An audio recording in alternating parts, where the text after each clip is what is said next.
Oi pessoal, tudo bom com vocês? Meu nome é Lígia Alter e hoje nós vamos conversar finalmente sobre A Criança Montessori, de Simone Davis.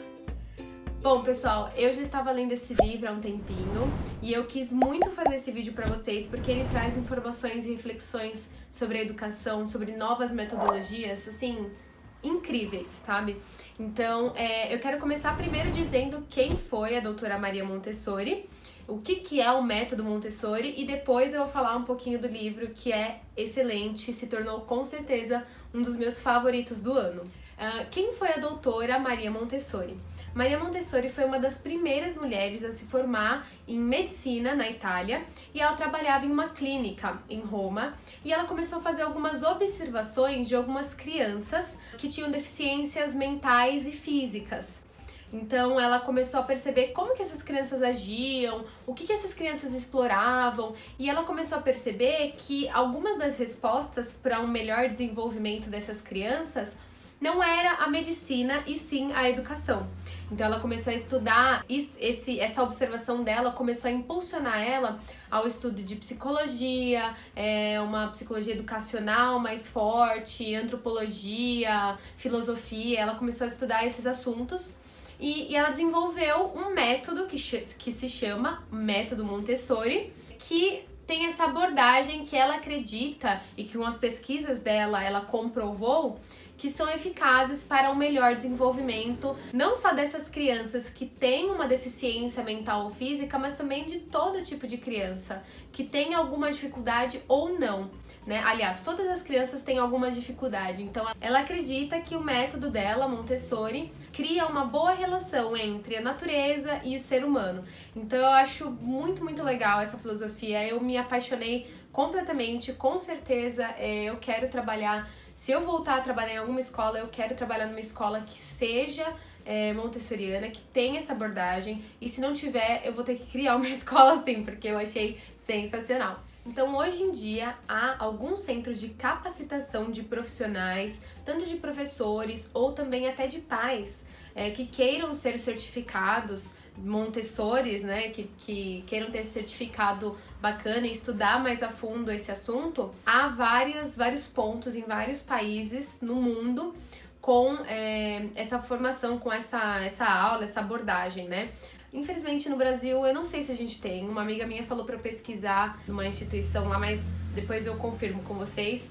Qualquer coisa eu deixo o link aqui embaixo. Mas eu também vou deixar o link aqui embaixo para Association Montessori Internationale, que é uma outra associação que aplica esses cursos com esses certificados Montessori.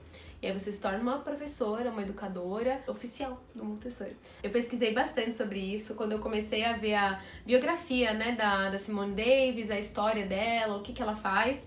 E ela é uma professora certificada da Association Montessori Internationale.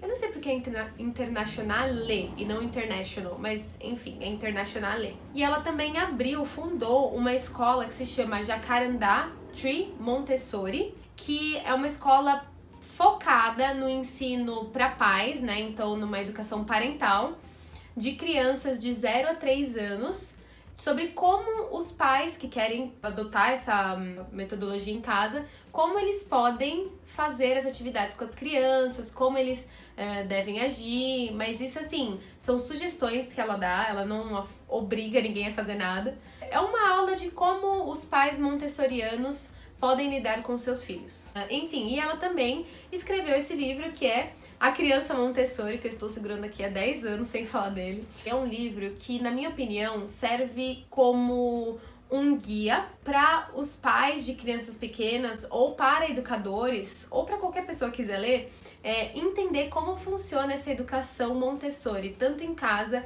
como nas escolas.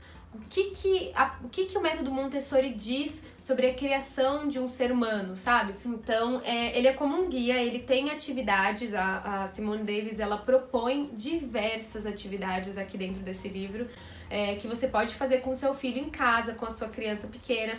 Esse livro, ele é mais indicado, né, para crianças de 0 a 3 anos, para pais de crianças de 0 a 3 anos, ou educadores. Mas, na minha opinião, várias abordagens aqui que ela usa, várias atividades, dicas, podem ser usadas também com crianças mais velhas e até com adultos, na minha opinião. A primeira coisa que a gente vai ter contato aqui, né, vai aprender com esse livro, é o que é a metodologia montessoriana, quais são os seus pilares.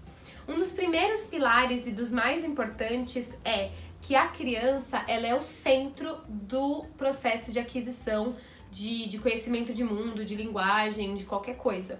Então, ou seja, nas escolas e em casa, a criança, ela vai ser autônoma, ela vai ter autonomia para definir o que ela vai querer trabalhar, o que ela vai querer estudar. É lógico que para diferentes idades, dentro do método Montessori, você vai ter diferentes níveis de permissividade, né? Então você não vai deixar uma criança de 15 anos escolher se ela vai querer, sabe, jogar videogame ou se ela vai querer estudar, não é assim, tá? Mas enfim, esse livro que fala de crianças de 0 a 3 anos, ele mostra que a criança, ela vai escolher, ela vai ser responsável pelo que ela vai estudar, pelo que ela vai aprender, por quais materiais ela vai escolher para trabalhar. E o adulto, seja professor ou pai, educador ou pai, vai facilitar, ele vai ser um facilitador para essa criança. Ou seja, numa estante ali da sala de aula ou de casa, tem 5 brinquedos, 5 tipos de atividades que a criança pode escolher. Da esquerda para a direita, do mais fácil para o mais difícil. Se aquela criança escolhe um que está mais para a direita e ela começa a ter alguma dificuldade, o que acontece? O facilitador, que é ou o pai ou o educador, vai lá, pergunta: você não gostaria de fazer uma atividade com algo mais simples? Se ela falar que sim, beleza, ela vai lá e troca. Se ela falar que não, você vai ensinar como ela usa aquele brinquedo, ou como fazer aquela atividade, e você vai se retirar de cena e vai deixar aquela criança desenvolver o método, né, a atividade por ela mesma. Então esse é um dos pilares, a criança como centro do processo de aquisição. Um dos segundos pilares mais importantes é que a criança, ela tem a liberdade de usar as mãos como principal foco de aquisição. Então, para a criança, a gente sabe que a criança tem uma fase que ela começa a pegar em tudo, ela quer tocar, mais do que ver, né, ela quer tocar nas coisas. E essa filosofia montessoriana acredita que esse é um processo muito saudável e que deve ser incentivado. Então, muitas vezes a gente vê, né, a criança pegando alguma coisa e o pai, não toca nisso. Então, na metodologia montessoriana, isso é incentivado. A utilização das mãos para brincar, para conhecer, é muito importante. Eles incentivam muito isso porque eles acreditam que essa é a principal forma que a criança, principalmente dessa faixa etária, tem para ganhar conhecimento, entender o que acontece no mundo que ela vive, no mundo no qual ela vive. Um também dos pilares, essa ordem que eu falei, 1, 2 e 3, na verdade eu não sei se essa é a ordem de importância, mas é a ordem que aparece no livro e que eu gostei, que eu quero falar pra vocês. Então, o terceiro dos pilares, assim, é que a metodologia montessoriana, ela preza muito a sustentabilidade, ela preza muito que a criança esteja sempre em contato com a natureza, ou não sempre, né, se não for possível, mas a maior parte do tempo, quanto mais ela ficar em contato com a natureza, com a terra, com plantas, com um ar livre, melhor. E ela também preza que as crianças tenham materiais e atividades e brinquedos vindos também da natureza, coisas bem sustentáveis. A maioria dos brinquedos que eles usam são brinquedos de madeira ou brinquedos que são fáceis de reciclar. Eles não aprovam, assim, se você for pegar bem na base assim, do Montessori, né? Eles não aprovam o uso de brinquedos de plástico ou até brinquedos com bateria. Tanto por conta da sustentabilidade, né? Quanto também por conta de serem brinquedos que às vezes não são agradáveis ao tato, não passam muita coisa para a criança, entendeu? Então eles prezam mais esse uso da madeira, talvez do alumínio em algumas coisas, né? Algumas ferramentas para cozinhar, para fazer alguma coisa assim, brincar ao ar livre. Então eles prezam por isso. E o que, lógico, traz também um outro pilar deles, que é a criança Montessori, ela raramente vai entrar em contato com telas ou em contato com, tipo assim, a tecnologia muito viciante, assim, sabe? É lógico que se você tem um filho de 12, 13, 14 anos, ele vai começar a querer entrar no computador, ele vai ter um celular, ele vai ter uma televisão em casa, mas esses dispositivos são usados com muito, muito, muito cuidado. Então, assim, hoje em dia a gente vê pais que, às vezes, porque estão muito ocupados, estão estressados, eles entregam o tablet, o celular, o computador, televisão, qualquer coisa na mão dos filhos, e filhos pequenos, sabe? Tipo, 2 anos. Ai, tô aí pra eu conseguir fazer minhas coisas em paz. E é lógico que, assim, ninguém pode julgar a criação de ninguém, né? Mas o método Montessori, ele não aprova esse tipo de atitude e sempre que possível, dar alguma atividade para a criança fazer que não seja ligado à tecnologia. Principalmente nos anos iniciais, de 0 a 3 anos. Então, como eu falei, a Simone Davis, ela explica alguns desses pilares, até outros que eu também não vou falar aqui, né, mas são muitos. E ela cria esse livro como se fosse um manual, né? Ele tem 10 capítulos. Através desses 10 capítulos, a gente vai aprendendo atividades, abordagens, e ela tem até uns capítulos em que fala assim: o que eu faço, o que fazer quando seu filho fizer birra? O que fazer quando a criança não estiver se conectando ou participando de atividades em grupo, com outras crianças. Então é como se fosse realmente um manual, assim, sabe? Por isso que eu gostei muito. É um livro que trata o assunto de uma maneira muito clara, de uma forma divertida, e ela nunca impõe aqui, tá? E eu acho que é muito importante a gente entender isso. Não é que o método, algum método, né, seja o montessoriano, seja o waldorfiano, seja, sei lá, o construtivismo, não é que as autoras e os pesquisadores querem impor isso, nada disso. Ela aqui sugere atividades e sugere algumas atitudes quando a criança demonstra tal tipo de comportamento. Então, o que eu achei legal aqui é isso, ela fala, olha, se você quiser e se você achar que essa atividade cabe dentro do seu lar, beleza, você faz. Se não, existem outros tipos, né? E ela fala, cada família vai adotar essa metodologia, só que também vai ter os seus costumes, então cada família vai se adaptar. Nenhuma família montessoriana é igual ou tem as mesmas regras. Cada um vai se adaptar da melhor forma que achar, só que tendo em mente alguns dos pilares do método. E o que é bacana é que a Simone Davis, ela às vezes até expõe casos da família dela, situações em que ela passou com os filhos e o que ela fez para conseguir ajustar ali a situação, lidar com a situação, com a birra, com a frustração da criança, enfim.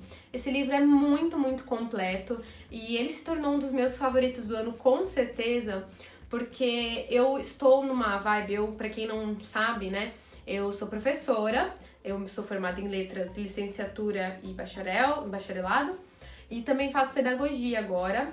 Ano passado inteiro eu trabalhei numa escola, e até o meio desse ano eu também estava trabalhando, agora não estou mais, porque eu tenho um outro projeto que talvez no fim do ano já possa contar pra vocês, mas é um projeto no qual eu tô trabalhando que vai tomar muito do meu tempo, então eu não posso mais ficar na escola. Mas eu também decidi sair da escola porque eu comecei a ter esses pensamentos de uma educação que fizesse mais sentido, tanto para mim como professora, assistente, quanto para a criança, e eu percebi que onde eu estava, isso não estava ocorrendo. O ambiente em que eu estava era um ambiente doente e eu estava me tornando uma professora doente com práticas que não eram efetivas, não eram boas. Nem para mim, nem para os meus alunos. Eu comecei a pensar, e a gente precisa, educadores e pais, a gente precisa pensar se realmente aquela educação que a gente está dando para os nossos filhos ou aquela educação que nós, professores, estamos passando para os nossos alunos é uma educação que é válida para a criança, é uma educação que vai ajudar ela a ser um bom ser humano, uma boa pessoa para o mundo, né? A gente tem que repensar no que a gente está passando para essas crianças. E eu percebi que no ambiente onde eu não estava passando coisas boas para essas crianças, meus alunos. Eu percebi que a conduta do lugar onde eu estava não combinava com as minhas crenças. Teve várias situações que eu observei algumas cenas e que eu fiquei muito chateada e que eu falei, gente, o que eu tô fazendo aqui, sabe? Inclusive teve uma situação pela qual eu passei esse ano, e que nossa, me esclareceu muita coisa, sabe? Que é o seguinte, eu tava na sala, a gente tava naquele processo de aula híbrida, a sala tinha 20 crianças, o que é uma sala cheia, né? Eu dava aula para primeiro ano, assistia, na verdade, né? Eu era assistente, mas assistente faz o mesmo trabalho que o professor algumas vezes ali na sala, né? Tem tantas responsabilidades quanto, muitas vezes. E a gente tava na sala e a professora também, coitada, tentando lidar com a aula online, tentando lidar com a aula ao mesmo tempo ali presencial, e a gente tentando lidar com tudo aquilo, com máscara, com face shield, enfim, tudo aquilo. E as crianças, algumas frustradas, outras muito agitadas, porque querendo ou não, né, você ficar numa sala preso, te deixa agitado. E eu lembro de a professora falando, a gente vai pra próxima atividade agora. E a criança, uma das crianças, o menino, ele falou assim, mas que droga, agora que eu tava conseguindo entender, não dá tempo de fazer, eu queria fazer agora, mas nunca dá tempo, nada dá tempo. Isso me marcou tanto, porque ele falou dessa forma, sabe? Muito frustrado, muito bravo, decepcionado. E eu falei, cara, olha só o que a gente tá fazendo com essas crianças. O que eu gosto dessa metodologia montessoriana e o que eu venho buscando há algum tempo já é o tempo, sabe? Eu acho que o tempo é o nosso bem, é o mais valioso, assim, milhões de vezes mais valioso que dinheiro. Não é à toa que aquelas pessoas que tem aquele ditado, né? Tempo é dinheiro. Eu acho que tempo é, aliás, muito mais do que dinheiro. E a gente não sabe lidar com esse bem que é um dos mais preciosos que a gente tem. Então, a metodologia montessoriana, ela preza muito pela valorização do tempo. Ela preza muito por você dar tempo para a criança entender o que ela precisa fazer, para ela processar o que ela precisa fazer, o que você está pedindo para ela. E o método também dá tempo para os pais, para os professores, para os pais terem um tempo de qualidade com o filho e não ficarem estressados, para os educadores terem tempo de montar uma atividade que realmente seja relevante para aquela criança e não sabe fazer uma atividade qualquer porque ele não tem tempo. Então, eu acho que a gente, se você assim é uma pessoa ou professor, educador, ou pai, ou uma pessoa que se importa com a educação, principalmente assim, eu posso falar do Brasil, porque eu dei aula aqui, né? Estudo aqui, faço tudo aqui, mas eu posso falar por aqui. Se você é uma pessoa que se importa com isso, com a educação, para onde nossas crianças estão caminhando, o que elas estão aprendendo, eu acho que é muito importante a gente repensar na educação no Brasil. Porque atualmente, assim, as escolas, elas são ambientes doentes, sabe? Eu já cansei de ver escola, eu fiz muitos estágios durante a época da faculdade, trabalhei em escolas, observei outras escolas, estudei também, né? E a gente percebe que as escolas são ambientes doentes.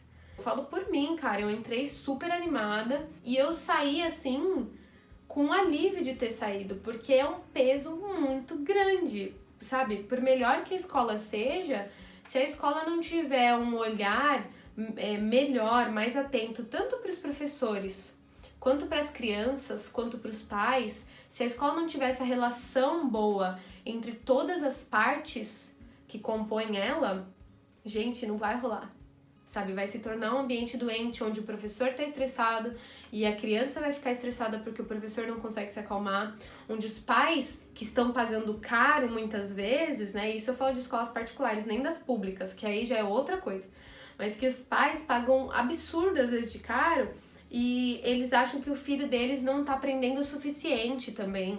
Porque tem essa coisa, sabe? Os pais hoje em dia querem cobrar absurdos de crianças que... Calma, gente. Calma, vamos respirar. Tem que ter tempo. Então, assim, não adianta o pai pagar caro e a escola que ele tá pagando não ter um bom relacionamento. Não ter a direção pedagógica que vai lá e conversa diretamente com o professor. Sabe? Não ter reuniões, encontros entre professores, direção pedagógica, coordenação, para todo mundo expor o que tá achando, expor as experiências, compartilhar experiências, sabe? Isso é muito importante e em pouquíssimas escolas isso acontece. Sério, sério. E onde acontece, algumas vezes os professores nem se sentem confortáveis em falar o que tá acontecendo. Então eu acho que assim, me apaixonei por esse método porque ele traz reflexões muito importantes da nossa relação com o tempo, da nossa relação com a natureza, da nossa relação com o que nos cerca, sabe? Vamos, tirar tudo que a gente não usa, vamos deixar ali em mãos só as atividades que a gente vai usar, só as coisas que a gente necessita. Pra que o excesso? Eu acho que a gente vive num mundo muito excessivo de informação, excessivo de coisas ao nosso redor. Enfim, isso daqui dá papo pra 10 mais outros vídeos, né? E eu planejo fazer mais vídeos conversando com vocês sobre propostas pedagógicas, sobre metodologias diferentes. Tem um livro aqui, que também fala sobre uma metodologia, que é a metodologia reginiana, de Reggio Emilia. Quem desenvolveu foi o Loris Malaguzzi, e é uma metodologia que eles usam em Reggio Emilia, que é uma cidade na Itália.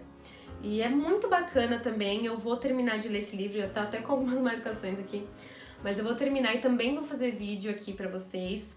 Eu quero fazer uma playlist só de vídeos relacionados à educação, pedagogia, metodologias diferentes, e para vocês, sabe, às vezes conhecerem algumas coisas que vocês ainda não conhecem, se vocês se interessarem. Mas enfim, eu acho muito importante que a gente reflita profundamente sobre que caminho a educação no Brasil, por qual caminho a gente tá indo ali, sabe?